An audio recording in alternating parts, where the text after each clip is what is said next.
My guest today is Mr. Martin Thoma, the co-founder of the highly successful and aptly named ad agency Thoma Thoma in Little Rock, Arkansas. In 1989, after working several years in print journalism and copywriting for newspapers and ad agencies, Martin Thoma and his wife Melissa leveraged their talents, which are many, and opened Thoma Thoma, a branding and marketing communications firm. Okay, I just got to stop for a second. Can you imagine starting a business that when you're young with both your married names in there? I mean, you have a lot of faith. The implications are big. Okay, here I go. I'll pick it back up again. It wasn't long before their small creative boutique got noticed. The power couples firm was winning awards and growing. Their dependability to conceive, develop, and execute marketing campaigns has led to a diverse group of customers, projects, and products. Nothing too big, nothing too small for the Thomas. Some of their body of work may be viewed on their website at thomathoma.com. That's Thoma. Besides being risk takers and entrepreneurial necessity, the couple's gift may lie in identifying their clients' strengths, developing their client's brand, and getting the word out. So much so that they are the co-creator of the brand Navigator system. They describe their software as a unique, proprietary, and proven process to discern, define, and articulate brand power. We're going to find out what that means. And to share his learned and tested knowledge with both small and large companies alike, Martin Thoma writes and speaks frequently on the concept of living your brand. He has written a book, Branding Like the Big Boys. It is my great pleasure and Gray's great pleasure to welcome to the table my friend, fellow entrepreneur, visionary, and longtime entrepreneur, businessman, Mr. Martin Thoma of Thoma Thoma Ad Agency. Hey, Martin, my friend. Thank you, Kerry. Thank you for that wonderful introduction. You're so welcome. Very good job. Thank you. When I saw you were coming on the show. I bet Gray wrote that. No, he did I could probably recite it from memory by now, though, you know. Yeah. Or your intro, rather. Your intro. Yeah. You didn't. All the Thoma stuff's original. That's true. Pieced together Oh, yeah. from all the stuff written about him Kerry online. Yes. Thank you. Yeah, so we're longtime friends. We are. We've known each other forever. So you and I were on the cutting edge of technology in the mid-'90s when the Internet was released to the public. When the Internet was born. It was born. We were alive. When Al Gore invented the Internet. We were already alive. But, you know, people weren't putting their credit cards online. No, they were not. And we were... That was a whole new thing. We were out there spending our tiny little savings on this newfangled, you know, idea and product. I mean, it was me and you, Marla Johnson from Aristotle, That's right. and John Paul, JP Fitness. That's right. That's right. Those are the only people I knew in Little Rock doing That was it. a big bet at that time, and you were going all in on e-commerce. And it almost bankrupted me. You were out in front, Kerry. Yeah, almost. So were you. You helped do my first website. It almost bankrupted me also because we were too far ahead, and I learned what the meaning of being on the bleeding edge of technology means. Means you're bleeding red ink. You are bleeding red ink. Mm-hmm. Yes. But well, and there are early adopters, and there are generally not enough early adopters to make commerce go. So it just took a while, didn't it? Mm-hmm. It but did. I will give you this. What? There are a lot of e-commerce startups that are gone, aren't they? Oh, there are yeah. a lot of them. There are a lot of them that gone. And you have built a heck of a business on your e-commerce platform. Well, thank you. People always ask me, how'd you get such a great name, flagandbanner.com? And I'm like, well... Got It's there the first one. Yeah. Got there first, didn't I had you? my pick. So let's talk about your business, because you and your wife started out in 1989. And That's right. And here it is, 1995. There's this newfangled thing called the Internet.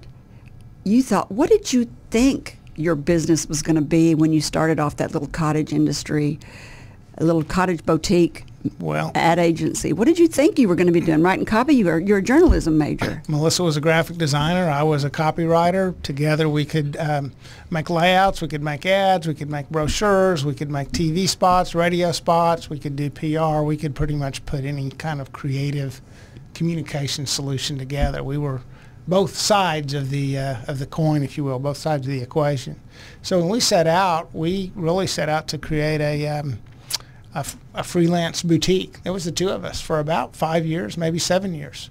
We didn't have a single employee other than the two of us. And so our vision at that point was putting food on the table, putting butter on the bread, and working for ourselves, creating something that we could be proud of, that we owned, and that we had some agency over, direction over.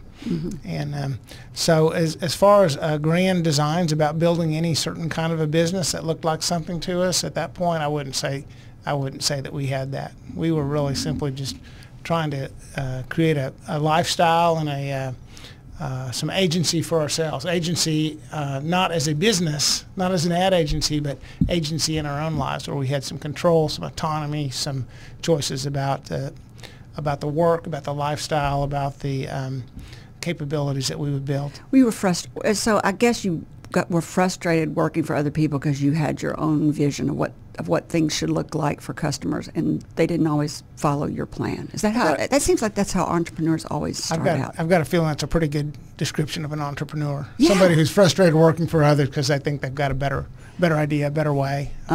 They want to be their own boss. You know, it's funny. I learned pretty quickly that being your own boss is really a myth, right? When you open your own business, now you have many bosses. Every one of your clients is now your boss, as well as you start hiring employees, now they're your bosses too.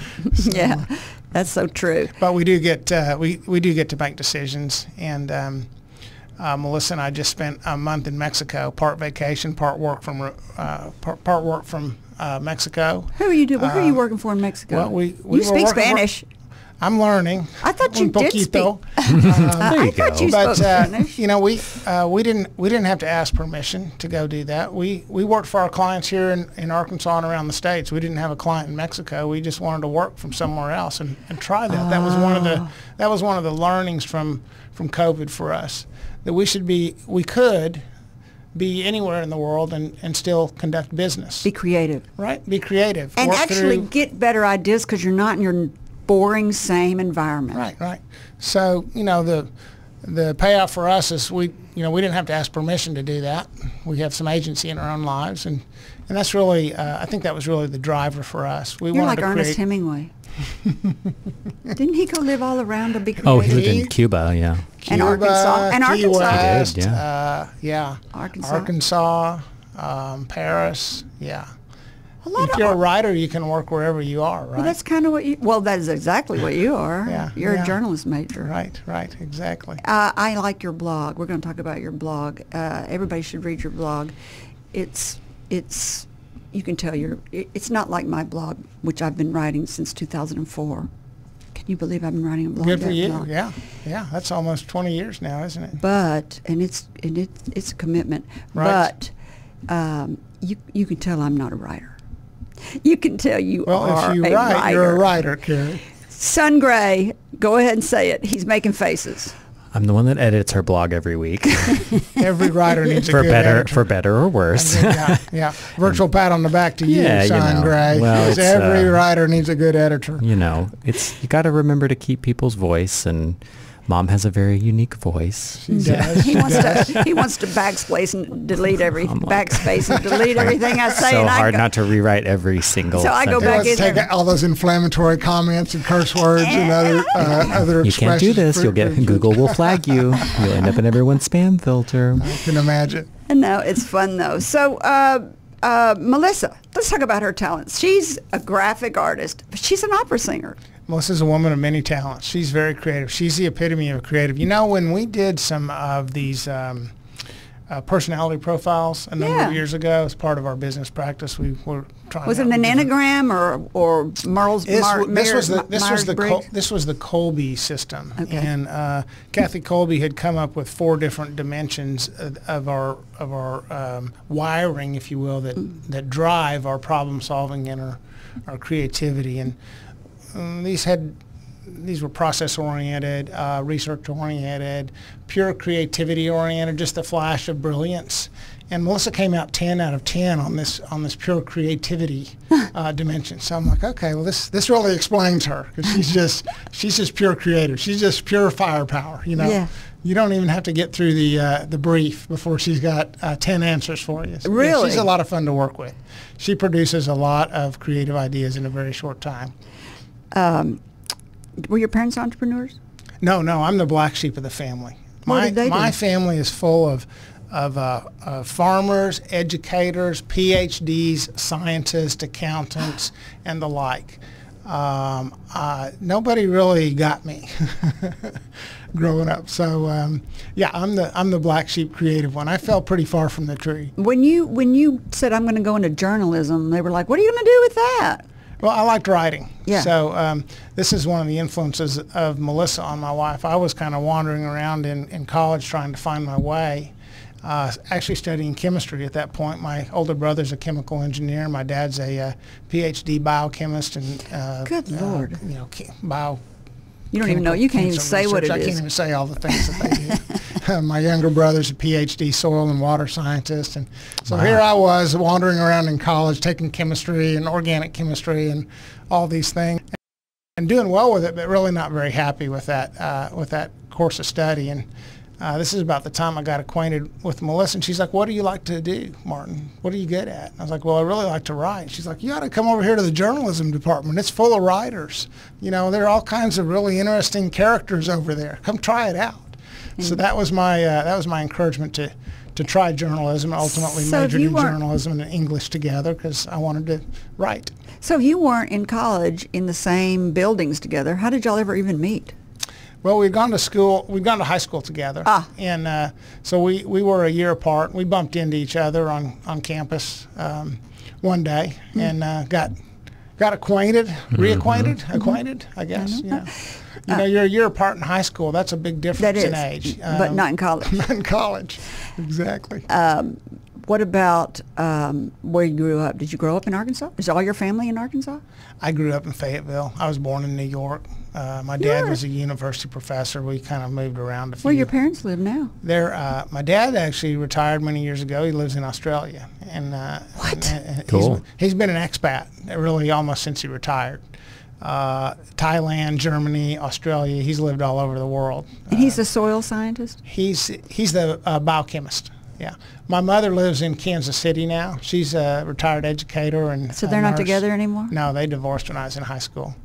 So He's just too smart. Try telling her what to do all the time. I couldn't stand that. No, you could not. All right, this is a great place to take a break. When we come back, we'll continue our conversation with Mr. Martin Thoma, co-founder with his wife Melissa of Thoma Thoma Ad Agency in Little Rock, Arkansas, and author of Branding Like the Big Boys. He brought me the book. I can't wait to read it. And frequent guest speaker where he shares tips on marketing in the 21st century. Still to come, we're going to talk about advertising, building and identifying your company brand, understanding and navigating the many varied advertising options in the 21st century, which advertising avenue has the best bang for your buck, and I'm sure every business is different. Is there a percentage rule of how much a company should spend on advertising? I'd be interested to know that. We'll be right back.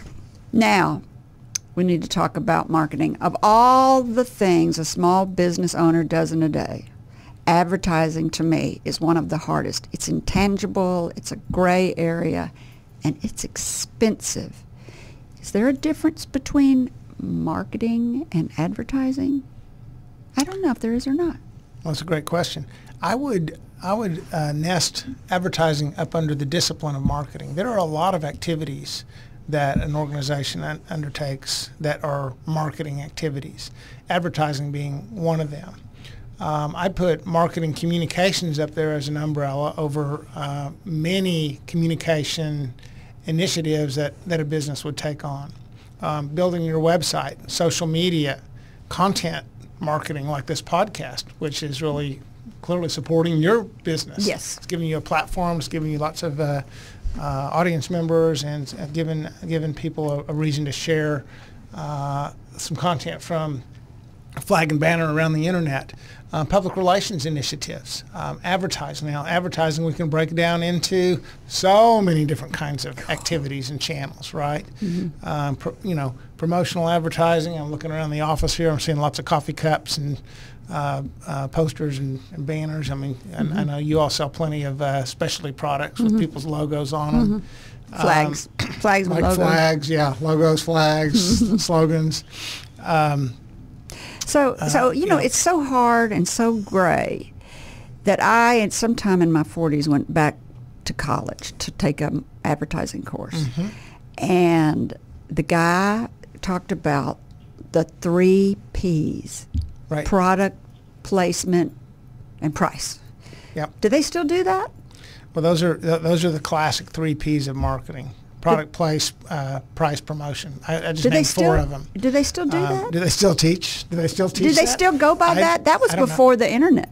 Those are fundamentals. I mean, one, what's your product? I mean, you can't market something if you don't have a thing to market. So, place is where is it? How is it bought? Is it bought How in do a they get it? retail store? Is it bought on a website? Is it bought in a food stall in a market in Miami? So And then price. Price. How's it priced? That's You want to be part the of low marketing. leader? Yeah. You're going to be the low cost leader. You're going to be a premium price. You're going to be a luxury good, a mass. You see companies, car companies, perfume, clothing companies trying to sometimes be all things to all people, and it can cause some dissonance. I saw on you know what I saw in the newspaper?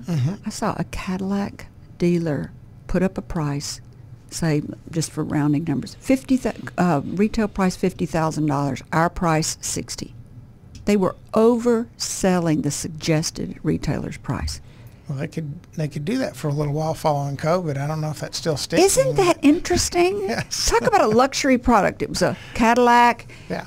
And they're like, Well, that was probably at a time when you couldn't get a Cadillac otherwise, right? I've never seen that in my life. You're spending more than a new price on a used car. That was happening for a And little then one while. of the things I know that I learned when I went to that class and that I really was doing wrong is he said, don't let the tail wag the dog. And so I would be like, I want to advertise on TV. So I'd pick the tail, which is I think I I'll want to be on advertise. TV, yeah. Then I'd try to figure out what I was going to show on TV. Right. Find out what you want to sell, and then find out the avenue that best fits the customer that your customer will be at to advertise to them. Yeah. So I was doing that backwards. Yeah. I was making my ad campaign and then trying to figure out what I wanted to sell. Yeah, so that's really the strategic planning function of marketing, which is really where marketing starts and lives. You got to start with the strategy. What do I have to sell? How is it priced? Where are I going to find the buyers? Who are going to be the buyers? And then you can start engineering your program, right? So your professor was right. Don't let the tail wag the dog. You're going to piss away a lot of money doing that. Get a strategic focus. Find your buyers, figure out what their motivations are, and then speak to that. When I first started advertising in the newspaper, I would put a product on the newspaper. And then my mother would come in and say, did you sell very many of those products? And I'd say, no, but we were really busy today. So it's hard sometimes to know if it's working because you may be advertising a product, they see your name and they think, oh, I think I'll come down and buy. You may be advertising a U.S. flag, but they see your name and they come down and say, well, I think I'll buy a boat flag today. Yeah, it happens all the time, doesn't it? How do People you think about going in for, or maybe they go to a website. They're looking for one thing and find something else. So that's it's an Is that impulse hard purchase. to train your customers to understand that? Or do they just go, well, you tried to sell bunting today and it didn't sell, so you're no good? Do your customers savvy enough to understand that? They generally are, and they're generally looking at more macro initiatives, and particularly when we're talking macro. Yeah, particularly when we're talking about building a brand, you're not necessarily going to see a dollar for dollar with every expenditure you make. You have to look at the overall trend. You have to look at the overall results. And you have to look at the program over time. Okay, So, yeah, it's a real catch-22 because a lot of times, particularly as a small business, you don't really have the luxury of waiting, until next year for those dollars to pay off. You need to get a sale now. Mm-hmm. Let's talk about, and branding is about waiting. PR is about waiting. You got to have deep pockets to do those games. So let's talk about when you first started. There were 3 ways to advertise: TV, radio, and the newspaper, and maybe a magazine. Maybe we'll add outdoor in there. But yeah, you generally had outdoor. You generally had now what we think of traditional or analog means of advertising. Analog. Analog advertising. Offline, analog. Mm-hmm. Yeah. Yeah. So that's the where world you has start. changed a lot. Yeah. Woo, yeah. Yeah, right, So that's where you started. Right. Well, exactly, Kerry. When we started our business, we were sending type out to a linotype typesetter, getting it back in big sheets called galleys, and then pasting that down onto an artboard and sending that out to a pre-press operator just to make an ad. Now we build it all on our computer and we send a PDF.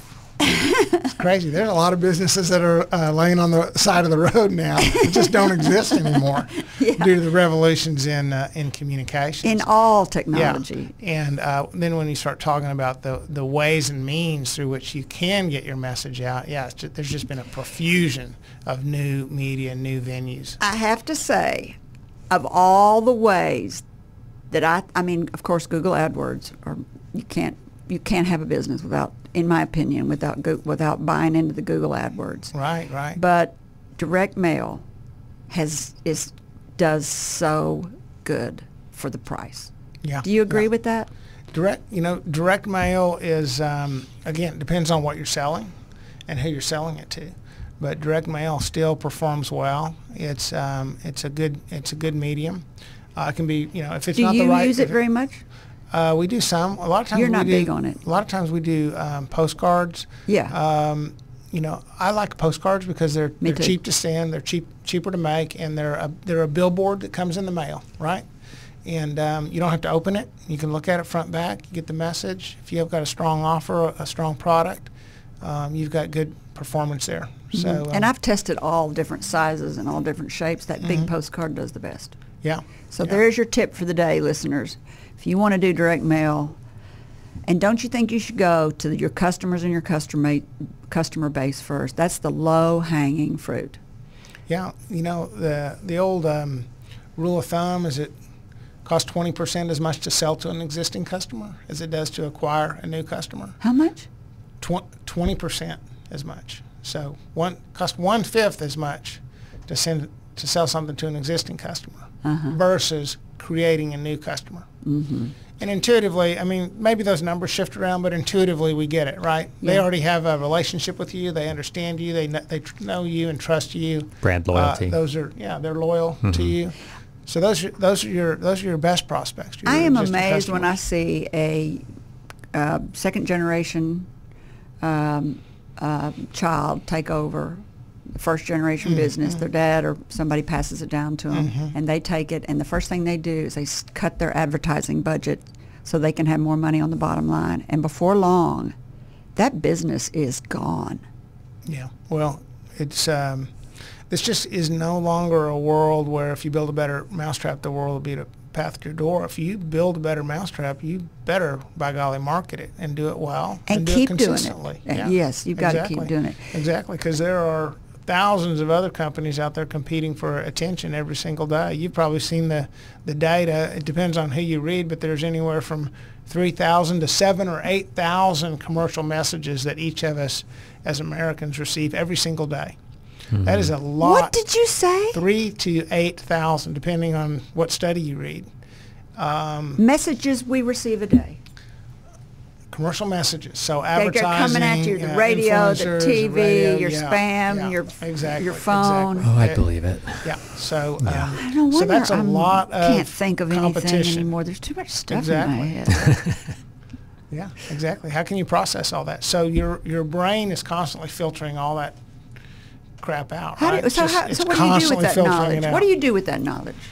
What do I do with it? Yeah. Well, we have to recognize that the secret to efficiency and success in marketing is being very focused, right? We've got to be focused with our audience definition. We've got to be focused with our product definition and our value proposition. We've got to understand what it is people are looking for, and we've got to speak to those needs, because that's what's going to rise up above the noise.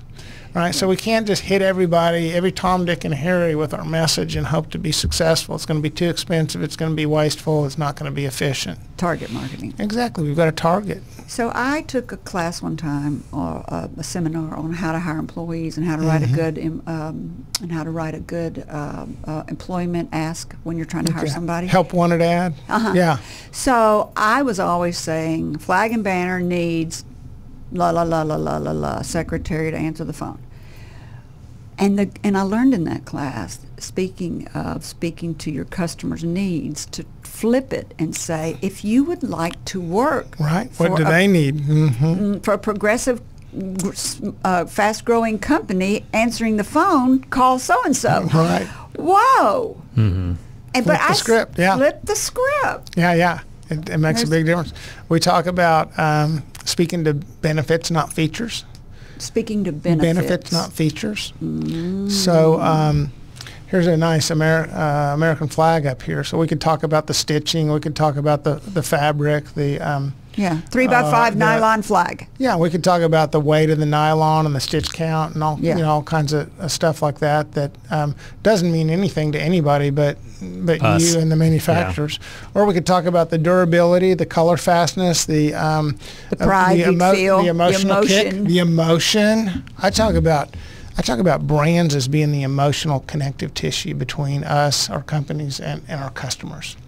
So emotional connective tissue. Yeah, what's the emotional payoff? What's the benefit, not the feature, of the product? So you're really flipping the you're flipping the point of view, right? You're turning the telescope around and looking through the other end of it and talking to that individual from where they stand and from where their needs are. If you want to feel proud about your home, buy a flag and put it out front. Yeah.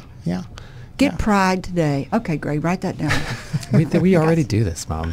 Flags are inherently emotional and political and exactly. Intense, why do you fly a flag? You fly a flag to express yourself absolutely. and to convey some sense of meaning. We play on that connection. all the time.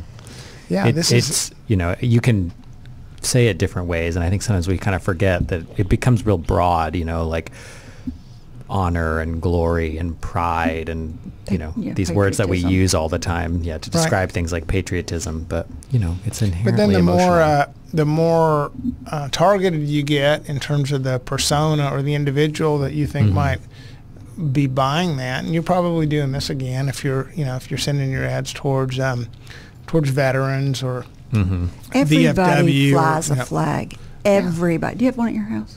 I think I've got one in the closet. I've got several flags. It's in the garage waiting for the 4th of July. Yeah. That's right. That's right. Yeah. Put it out Memorial Day. That's what makes it so hard to advertise Arkansas Flag and Banner, and why I'm everywhere all the time buying ad spaces, because every American wants a flag. Right. But when? Right. Yeah. That's you got it right. Well, this is when do they want it? So that also goes to that goes to our work, which is building awareness, building associations. Yep. When somebody finally comes around to I want a flag, who do they think of? We want them to think of you. That's what right? I say all the time. We got to keep sending it out year round, because they may not be buying right now, but they've got to remember us when they decide to buy it. You're exactly right. So let's talk about this, because we've got a lot to cover. Google, SEM. Social media, SEO, SEM is search engine marketing. That's Google spend. Do you think everybody has to do it? Because I sure spend a lot of bucks on it. Yeah, again, it depends on what your product is. But if you want to be found on the internet, you are going to have to master search. And there are two. You're listing off some acronyms there, but two key components of search are paid search, which is search engine marketing or SEM, Google AdWords, Bing, lots of other ways that you can be found in search, even in YouTube and Facebook. You can buy search-driven ads. And then organic search, SEO, is optimizing your website so that people find you through the organic links. So we're just going to say this for your listeners, that when we do a search, we get a whole list of sponsored links, which are ads, and in the sandwich in the middle, the cream filling of the Oreo is all the organic stuff. 70 to 80% of people only click on organic links. So really, yeah. So I you need did both. not know that. So you need both. Really? That's interesting, because you think every Tom, Dick, and Harry isn't paying that much attention, and they're just going to click the top what is the most convenient. Most people know. Yeah, most do people now. know. Yeah, because the data shows that the vast majority, not a slim majority, but the vast majority, click the organic link. So really, you want in the top 3 to 5, but number 1's best. Top 3 is next to best. Have you noticed that Bing is an older clientele? I haven't. We have noticed that Bing has an older clientele because you buy computers and they already have that Microsoft on it, and they never change it. They never bother to go look and use a different search engine. So that's a tip for everybody. We advertise on both of them. Okay, before we go to our next break and then come back and talk about brand marketing seriously about your software, text messaging. Everybody's sick of spam. I can't tell you how many people don't open their emails anymore. It's kind of weird. If you don't sit at a desk, you use your phone. If you sit at a desk, and it didn't used to be that way. So I've noticed my mailbox is back full of brochures again. Have you noticed? Your physical mailbox? Have you noticed? Yeah, I get a lot of nonprofit fundraising. I get a lot of products that are coming through. I get a lot of information from car dealers. For a while, you didn't have that. For a while, your mailbox was empty again, and everybody went to email marketing. And then now that people are not opening their emails, I've noticed the opening rate is not as good. We're going to text marketing. What do you think about text? Well, text is. I'm going to say it's more intrusive because people pay more attention to their text. It's harder to get, it's harder to get people onto text, and most often it's opt-in or it's your customers. Sure. Again, you were talking about the value of communicating first with your own customers. So text is a great way to do that, and there are certainly very effective platforms for broadcast text messaging to your customers or to other audiences. It will. It will suffer the same overload as it becomes easier for marketers to get cell phone numbers and to send them. You're probably seeing it. I'm seeing it in my phone. My phone, my text messaging app already has a spam filter built into it. So what's the next thing? What's the next thing? It's probably going to be some sort of something that's right on the back of these artificial intelligence search engines, ChatGPT. We're going to have holograms show up at our door and go, "Hello, Miss McCoy. I heard you wanted to have Amazon deliver something for you today. Yeah.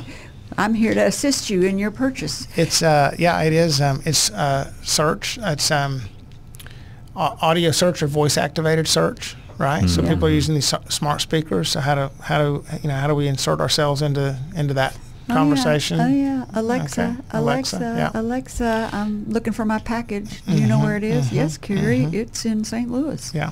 Okay, let me ask you this: is there a standard percentage or a guideline for a business of how much they should advertise? I know Coke, who costs nothing to make their product, has a huge advertising budget. They spend all their money on probably transportation, but not on making the product. Yeah. Because Coke cans and Coke don't cost anything. Right. So for me, in my business, I spend 15% of our sales on advertising. Yeah. Do you know, is there a I would love for it to be 8% or 12%. Yeah, that's an aggressive spend. I've got a couple chapters in my book on this because I did some research and provided some comparisons. Some of it comes down to the appetite of the advertiser and how aggressive they are. There are some rules of thumb. If you've got a highly transactional business, like a hamburger stand, like Coke, like McDonald's, like Burger King, like Jimmy John's, Rally's, and you need to be constantly, people eat every day, but you have to continually remind them, of your product. Those companies are spending 7, 8, 10% of sales on advertising and marketing. If you've got a firm that's more relationship oriented and less transactional oriented. So an accounting firm, a law firm, other kinds of business to business firms, they're often spending 1-2%, sometimes less than 1% of sales on marketing. God, I am aggressive.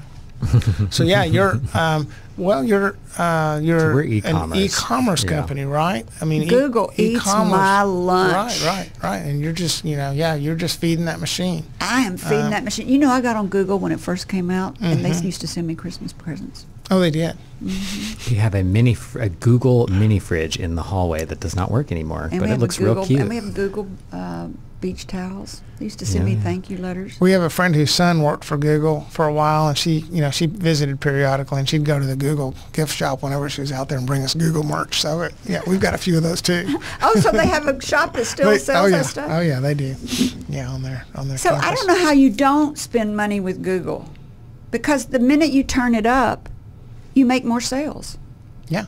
Well, then it's just a matter of making sure that it's optimized right, and so that you're getting the Can an getting the individual right do return that? on investment. I mean, I have to pay somebody to do that. I have to pay and outsource it to a company to do that. I cannot do it anymore.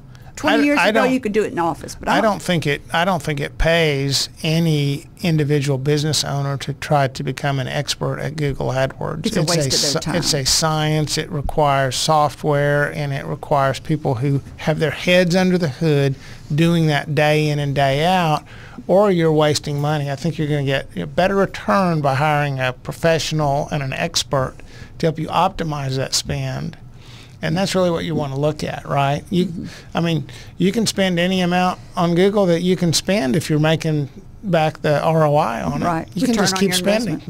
Yeah. Do you feel like you're an ad agency person, so you probably have a biased opinion, but does that thinking, do you feel like that thinking applies to other aspects of marketing or advertising?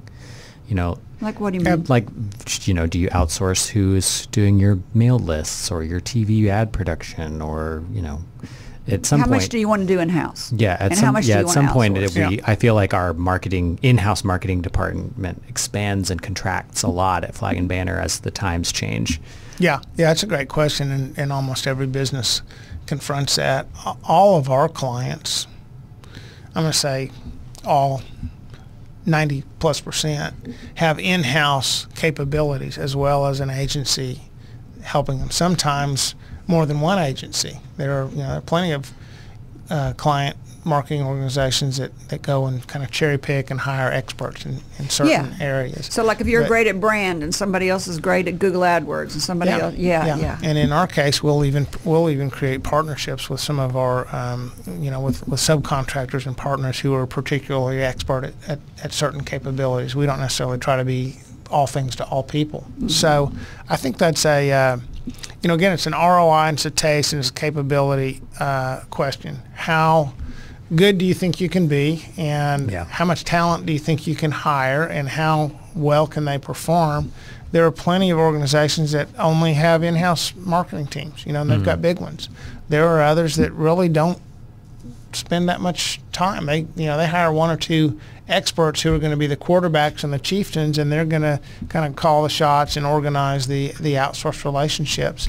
I don't think there's any silver bullet to that question, but it's a great question. It's one that... But there's not one shoe fits all. There's not, and every business owner and leader is going to have to grapple with that themselves, and probably kind of flip-flop around a little bit on deck until they figure out exactly what the right mix is. Yeah. Mm-hmm. All right, this is great. Is that an app description? Who does that? That would be me. You just hit the nail on the head. Anyway, when we come back, we'll continue our conversation with Mr. Martin Thoma, co-founder of Thoma Thoma Ad Agency, a branding and marketing communications firm in Little Rock, Arkansas. Still to come, what does it mean when Martin says we help clients live their brand? We'll learn what their trademarked Brand Navigator system software tool does. And branding like the big boys, Martin's book. Are his pearls of wisdom still relevant in the ever-changing landscape of advertising? And the biggest question, the biggest little mistake companies make in marketing. We'll be right back. I will say this about advertising, that I noticed that small entrepreneurs do all the time, and I've been guilty of it. Sales are down. What's the first expense you cut? Advertising. Now sales are really down. If you're a really risk-taking entrepreneur and your sales are down, you need to find some advertising dollars to get them back up. It's the opposite of what you might think. Yeah, I've written a couple of blogs on this, Kerry, during recessionary periods, because we definitely see that. Recessionary wins or recessionary headlines are all in the newspapers and all over the scares internet. everybody to death. Scares everyone to death, and truly, one of the first and the easiest things to cut is advertising spend. Right? I don't have to cut any payroll. I don't have to lay anybody off. I don't have to.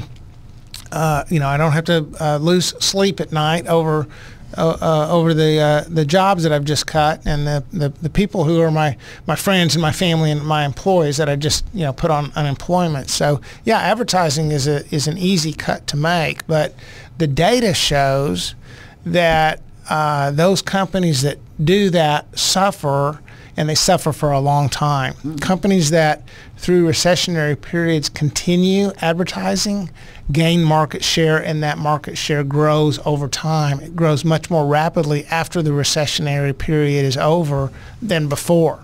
So yeah, smart, hard to do. Got to dig deep to do it, but you're right. It is probably one of the most counterintuitive cuts to make. I learned that the hard way. I didn't know the data supported it, but I have definitely learned that the hard way. So Martin, you say, our goal is to serve ambitious, growth-oriented companies for whom smart brand strategy and aggressive execution can create market-moving results.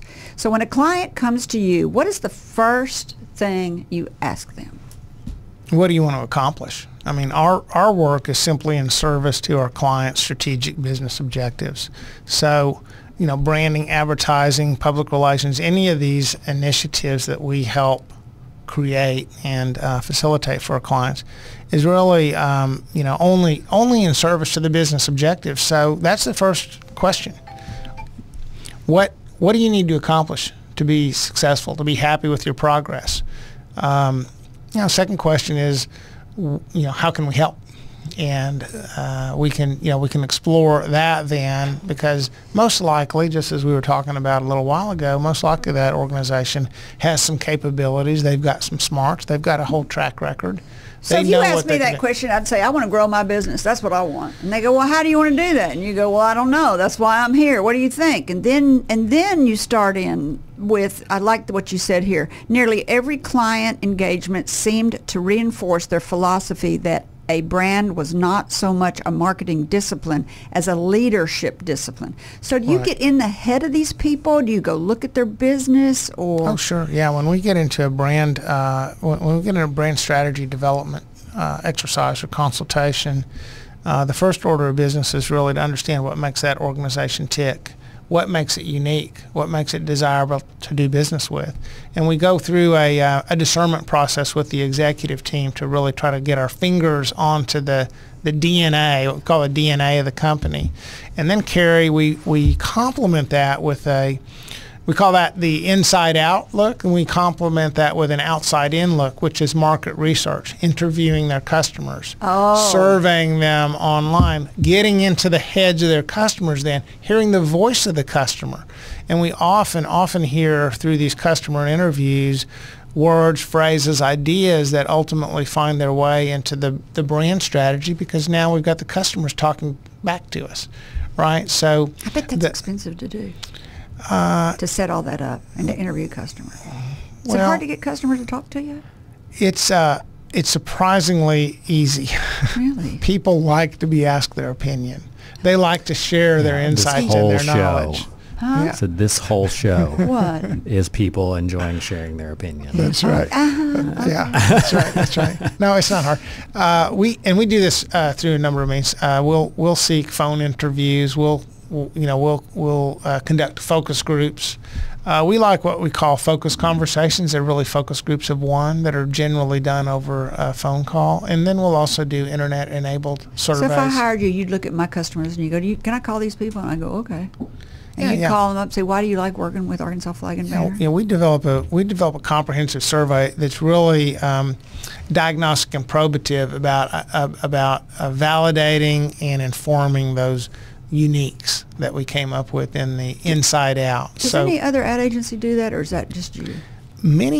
Many ad agencies do market research. I don't believe that there's any agency in the Mid-South that has designed, developed, and proven out a system like our Brand Navigator system. What is the Brand Navigator system? So the Brand Navigator is a process. It's a consultative process. But it's trademarked. It's trademarked. You mentioned it. You said it was a software. I wouldn't call it a software product. Not software. It's a technology. It's really intellectual property of our firm. It's a conversation. You can trademark a conversation. Yeah, it's a process. It's a consultative process that nobody else knows how to do but us. So it's our secret sauce, right? So you can trademark that. I didn't know that. Yeah, you definitely can. It's intellectual property, right? It's like an idea. Right. Yeah. Yeah. Okay. Idea, process, So I didn't mean to system. keep interrupting you. So you bring them in and they say, yes, I want to do business with you.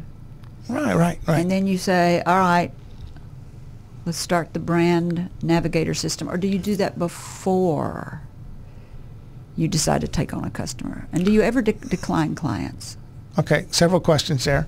The Brand Navigator is typically an engagement, right? So our clients already hired us to help them with their brand strategy formation. So once they've hired us, then this is typically the first thing that we do. Not always. Some clients are, they're really in a hurry to get to market with something, and they need an advertising and marketing social media program built. So we may, get right to work and come along and work on the brand over time. We've done it that way. But generally, our first engagement is the brand strategy formation. That yields a system of narratives. We call them narratives or mantras that are we term them the brand leadership frames, Kerry. So you mentioned this earlier. Mm-hmm. A brand is a leadership principle, not a marketing activity. That would be something that separates our principle. Mm-hmm. A brand is a leadership principle because a brand is really, and managing a brand is really about everything you do. It's not about your ads. It's not about your logo. It's not about your website solely. Those are components of brand expression, but really building a brand, differentiating your company, helping get new customers and drive loyalty through the power of your brand is a matter of leadership. And it's like a personality of the company. Yeah. Jeff Bezos, I've got a definition of a brand that I like to use. Jeff Bezos of Amazon once said, your brand is what people say about you when you leave the room. Okay, so using his definition, it's really your reputation. I like to say, and the definition that we use is that your brand is everything that is thought, known, said, felt, and experienced about your company, product, or thing, right? Wow, that's so good. When you think about it that way, everything is in your brand. Your brand is everything thought, known, said, experienced, felt. Yeah. So it's got knowledge, it's got word of mouth, it's got feelings in it. That's all your brand. Okay? I love that. So I've never been able to articulate that, Gray. Yeah. We talk about it, but we've never been able to articulate it. So if you want to use that definition and then you want to start working on managing your brand and turning your brand into a competitive weapon, which is really what we're trying to do. We're trying to use that brand to move the market, to move the world, to acquire customers and market share and attract and retain the best employees. Then managing your brand becomes a matter of managing everything you do. Everything you do, you say, how you show up, what your culture is inside your company, what your customer service definition is, your customer experience. All of that is in your brand, and all of that requires management and leadership. So this is why we say, live your brand. Live your brand. How do you do brands? You live your brand. And that's what your book's about. That's what my book's about. And you got that because you have had really, really big customers, and you've had really small customers. That's right. And so your book is aptly named Branding Like the Big Boy. So you kind of learned all of this personality branding from the big boys, maybe, Yeah, so and what we've decided to give it to the little guys. Yeah, what we've done, we've worked with really big companies. A lot of our work is with small and middle market companies. Most of our clients are small and middle market And every now clients. and then you get a big sale in there. Yeah, Good but for we you. looked at the development of brands, and we recognized that the really big companies and the national brands were effective at this, and they were using certain practices and principles well. Our own clients didn't really grok that. A lot of times they showed up and said, I just want to make the cash register ring. Yeah. Okay, we want to help you make the cash register ring, but consider this. Consider what Coke and Mercedes and Google and Apple and Nike and Nordstrom and all of the really successful, well-known, well-loved brands are doing to manage, to live their brands, and consider whether you can't, as a small and middle market business, also do some of that. Yeah, you don't have the multi-millions and you don't have the armies of MBAs leading all this that Google does, or Nordstrom, or whoever, Apple, right? But you've got assets, you've got smart people, you've got capability, and in many ways as an entrepreneurial company, you have more agency and control over what happens, yes, right? Absolutely. Over what the culture is in your company, what the customer service is, what the customer experience is, what the advertising message is. You have much more control. How the employees act. Exactly. So in many respects, you can be more successful than these giants who have hundreds of thousands or millions of. Absolutely. Right? So, let's take some of the principles and practices and let's just apply them to a smaller scale operation, and use the tools and techniques that the bigs are using to bludgeon you and take your market share. Let's turn it around, right? Let's turn it around. Okay, here, give me an example. A bank that we work with in North Arkansas that has operations in Ash Flat, Batesville, Mountain Home, Salem, Melbourne, all over Farmers North Bank? Central Arkansas. You're not going to say. For the best. Yeah, it's called it's FNBC Bank. They're happy for me to tout their capabilities and sing their praises. But they're a good example of an organization that, like all banks, it's hard to differentiate. Banks are pretty much selling all the same things, right? Loans, CDs, checking accounts.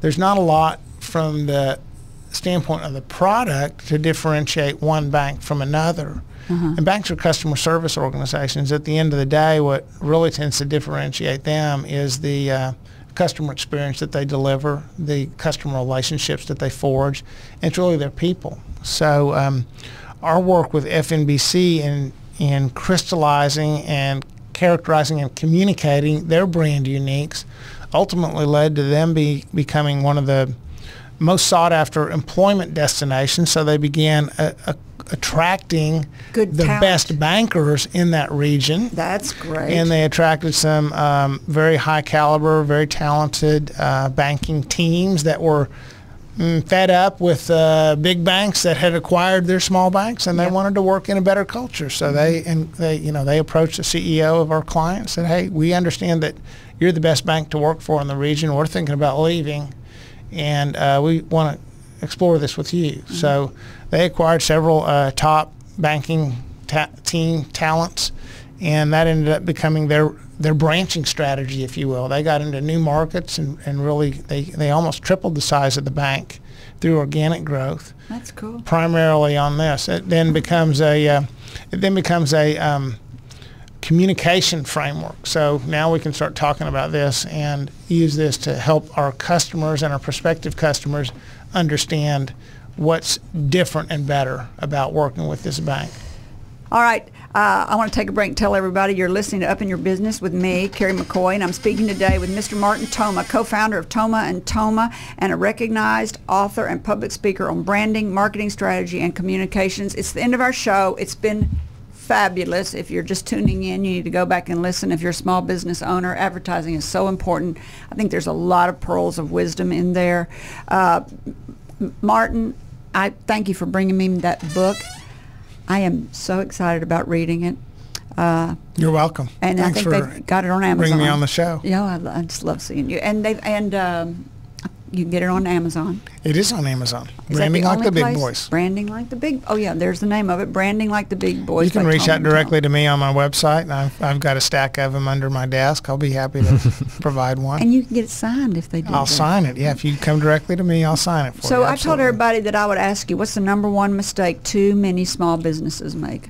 I love this question. You know, I often say that I got my MBA in the pages of Inc. magazine. Really? Both Melissa and I had journalism and liberal arts degrees.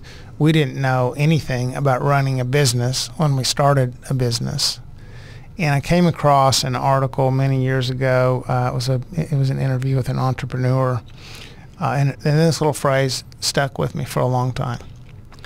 She said, "I'm successful now, but I had no idea how much work, how much time, and how much money it would take to get there." And I just keep that in mind. You know, it is going to take longer. You're going to work harder, and you're going to make less than you ever thought possible until it shifts. Until you don't. Until you don't. That's right. So I think, I guess I would kind of distill that to, number one mistake could be unreasonable expectations. Mm-hmm. And thinking that starting a business is a get-rich-quick scheme. It's not. Mm-hmm. It's it's a slow, disciplined effort that will reward you in many ways, in many more ways than you ever thought possible, if you'll stick with it. Great advice. I love your blog. Where can people read your blog? Can they sign up? ThomaThoma.com. Yeah. Thoma yeah. Thoma, THOMA.com. That's right. And can you sign up for it? Yeah, you can subscribe to it. You can subscribe to it. Absolutely. It's a really good blog. I really enjoyed reading it. And now, are you still doing speaking engagements? I'll speak anywhere anybody asks me to come. You charge? You bet. Generally, no. You're generally, kidding. No. I get paid sometimes, but honorary. But yeah, I'll generally speak anywhere that anybody invites me. Well, that's really nice of you sharing your knowledge. Yes. I've really enjoyed visiting with you. As I said at the beginning of the show, we've known each other for a year. We've been in the trenches together. That's right. I have you a gift. Thank you. If I'd have known you were born in New York City, I'd have brought you a New York flag, but I didn't know that, so I bought you an Arkansas. Well, I'm an Arkansan through and through. Yeah, so you grew up here. There we go. There Thank you you. go. And That's lovely. Thank you so much. You're welcome for your desk set, of a U.S. and Arkansas flag. I love it. I can show my colors proudly now. You sure can. Thanks, Thoma. Thanks, Martin Thoma. Tell Melissa I said hi. I will do it. Thank you, Kerry. You're welcome. Enjoy this time together. Thank you. In closing, to our listeners, thank you for spending time with us. We hope you've heard or learned something that's been inspiring or enlightening, and that whatever it is, will help you up your business, your independence, or your life. I'm Kerry McCoy, and I'll see you next time on Up in Your Business. Until then, be brave and keep it up. If you liked this video, subscribe to our YouTube channel by clicking on the picture in the center of the screen. For more of Kerry's interviews, click either video on the right of the screen. And as always, thank you for watching.